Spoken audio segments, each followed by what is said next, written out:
বর্ষার প্রথম কদমজোড়া ফুল হাতে, খররুদ্রে টুকটুকে লাল ছাতা মাথায়, কত যে অপেক্ষায় থেকেছ তুমি।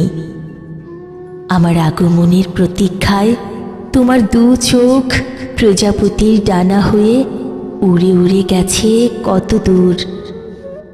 আষাঢ় শ্রাবণের ঘন কালো মেঘের ঘন ঘটায় সারা আকাশ জুড়ে বিদ্যুৎ চমক, জোরে বাতাসের উদ্দামতা উপেক্ষা করে ভয়হীন তাকিয়ে থেকেছ আমারই আশার অপেক্ষায়। তোমার কোমল স্বপ্নগুলো চিরল আঙুল চুয়ে চুয়ে শিশির বিন্দুর মতো ঝরে ঝরে পড়ছিল। তোমার ব্যাকুল পথ যাওয়া, তোমার আকুলতা, চপলা চঞ্চলা তুমি কতটা নিবিড় হয়ে গেলে। হঠাৎ আমাকে দেখেই তুমি ছুটে এলে কি ভীষণ দ্রুত পায়ে, আমার সামনে মেলে ধরলে তোমার ভালোবাসার মায়ায় জড়ানো এক জোড়া হলুদ কদম।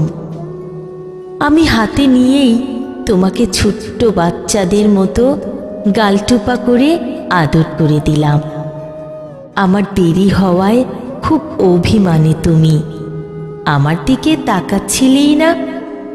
তোমার মান ভাঙাতে আমি তোমার গুচ্ছ চুলে পরম যত্নে গুজে দিলাম সেই ফুল। অবশেষে তুমি হাসলে, আমার চোখে রাখলে চোখ, যেন কত জনম দেখনি আমাকে। তারপর আমরা হাত ধরাধরি করে ঘাসের গালিচায় হেঁটে গেলাম দূর, বহু দূর।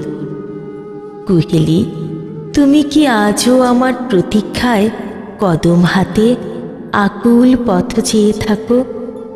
কদম হাতে আকুল পথ চেয়ে থাকো, আকুল পথ চেয়ে থাকো।